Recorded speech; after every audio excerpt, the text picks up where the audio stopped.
and welcome to today's devotional. So just quickly, if you can hear some drilling, some banging, some crashing, I do apologise. We've got building work going on around the block, so I'm sorry that you can hear that. But today I just want to ask you a real quick question. I want to ask, what do you see? Obviously, at the moment you see me on a screen, but beyond that, what do you see? I was really encouraged and challenged by this question recently when I was watching a film called Pan. So there's this film called Pan, which is basically the prequel to the film Peter Pan.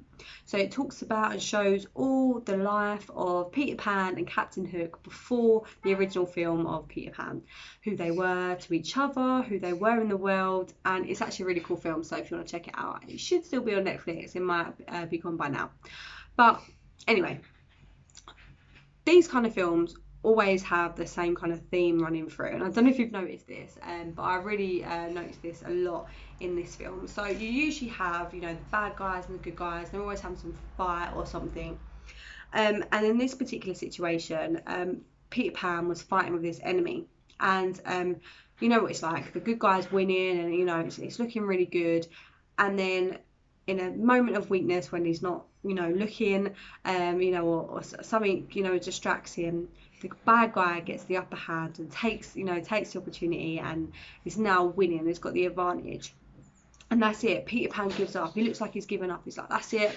like he's got the sword up against him, and Peter Pan is going to be thrown over the boat or killed or whatever, and he's just given up. But then at the corner of his eye, he will see someone on his team who's fighting the enemy and winning, and that's it. It's something like,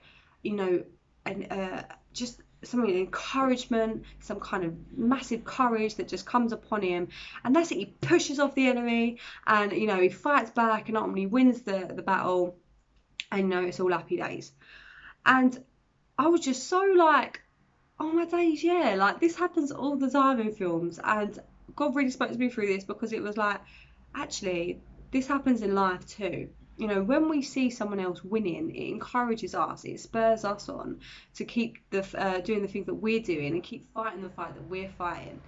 And that's why I think it's really, really important to get around big people. Get around people that inspire you. Get around people that are going after God. Get around people who are further along than you, who are winning, because actually it's really, really important to see it so that you can believe it for yourself.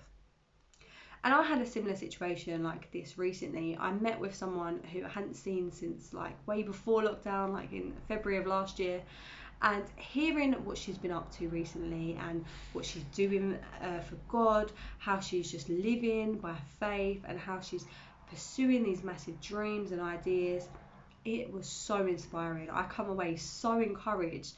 And I don't know about you, but lockdown has been really difficult for vision and to, think about big ideas and big, events and all this kind of stuff, because I couldn't even really think about what I was doing in a week, let alone, in a year.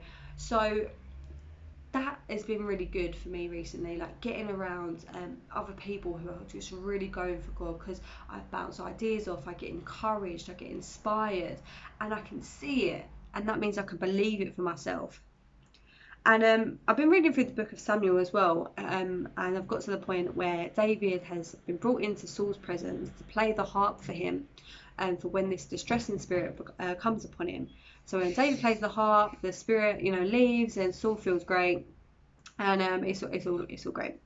And I feel like even through that, God was speaking to me that actually David was brought into the environment before he was in that environment. David was ultimately going to be the king, and he was going to take Saul's place, which is a little bit awkward because anyway. So David was brought into that place, into a place that he's probably never been before. It's so much huger and bigger than he's ever been in before. But he was in that place to see what it was like before he became the king in that place. And getting around big people, going into places that we've never been before, seeing things that we've never seen before, so we can believe these things for ourselves. So I just really wanted to encourage you that getting around big people to inspire you to see things that are, you know, bigger than what you can imagine is really important, because it spurs you on, it keeps you going. And I know it's been really difficult through lockdown. If you've been anything like me, trying to have vision and big ideas, it's been like there. Do you know what I mean? But coming out of this, I'm like, yes, let me meet up with other people. Let me get inspired, and let me inspire others as well, you know, with the things that I've been doing, because that is how we build each other up. That is how we inspire each other. That is how we, you know, grow courage with each other, and ultimately go after the things that God is daring us to go after. So I just really pray that today you'll get around some big people that inspire you so you can see it and believe it for yourself. I hope you have an amazing day, and I will see you soon. Bye.